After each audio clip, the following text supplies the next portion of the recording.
Hello YouTube, this is Mark and welcome back to another book review. There are a handful of authors whose new releases I always read right away. John Green, Aaron Kelly, Matt Eicheldinger, and Gordon Korman.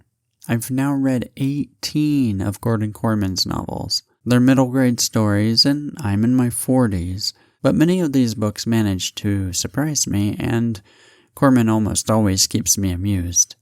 He's been publishing novels since he was 13 years old, believe it or not, and although he's now in his 60s, he has a sharp understanding of what makes kids tick. Reading a Gordon Korman novel is as close to a Freaky Friday experience as I think I'm likely to get. His latest title is Sleepless, about 5 children living in the same town who befriend each other after it becomes clear to them that they're all suffering from the same mysterious illness, sleeplessness.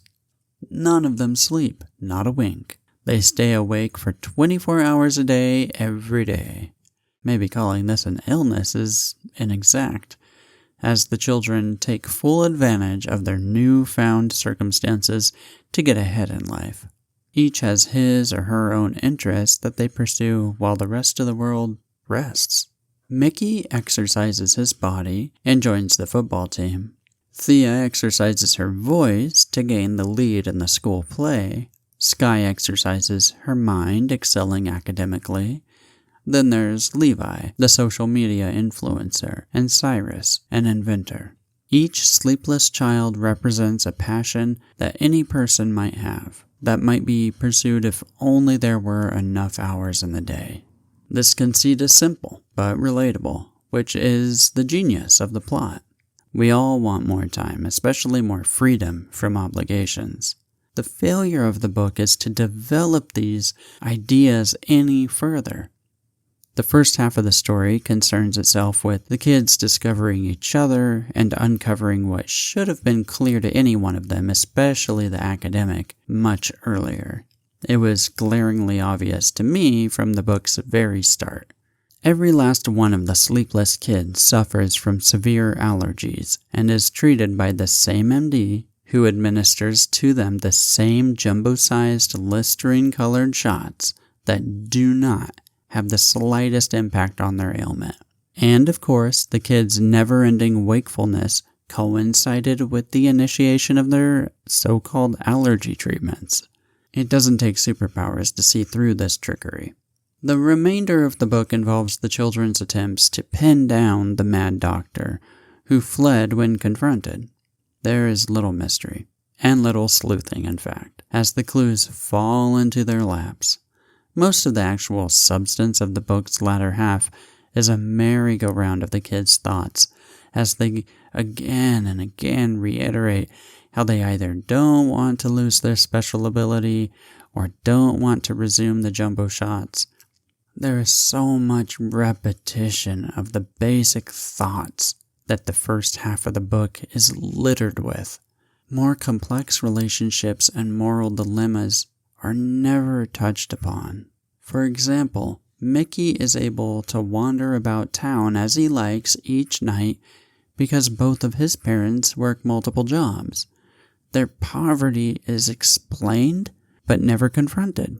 Not by Mickey on any real emotional level, nor between Mickey and his parents. The boy starts with a routine desire to exercise more, and being an athlete is more or less all he's concerned with by the story's end. Where is the moment he realizes he could use this special ability of his to earn extra money to help his family out? Where is the desire to ease his parents' burden, or at least to better understand their dedication to his well-being?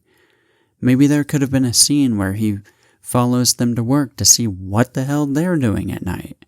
The book never delves into the emotional meat of the material.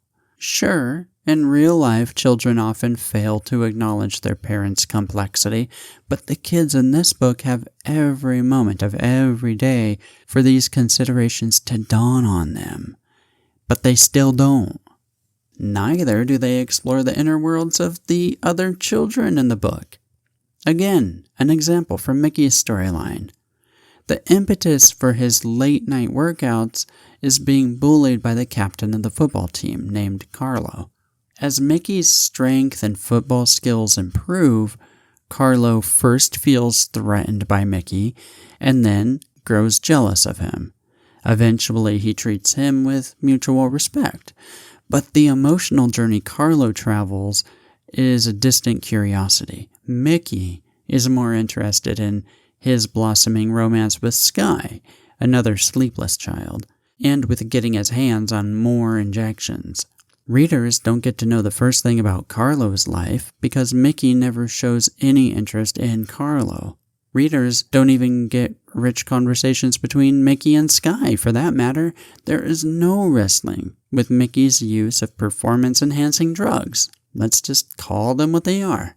If the repetitious inner and outer dialogue of these limited characters were stripped away, this 240-page book would barely reach 150 pages. And even those would be void of emotional challenges or distinct personality. Look, I'm coming down harder on this little middle grade book than I did on Lock Every Door. Because I've read enough Gordon Korman to know how superb his writing can be. Books like Restart, War Stories, Linked, and Mixed Up are some of my favorite children's books. Alive with strange complications and emotional intensity, they're there to make kids think. Sleepless is barely a farce. Sleepless is boring. And boring is probably the worst thing that kids lit can be. The first goal of any book for children is to get a child to read by being funny or mysterious or gross or something. Sleepless will just put kids to sleep. Thank you for watching. I'll be back again with another book review. Until then, read and be well.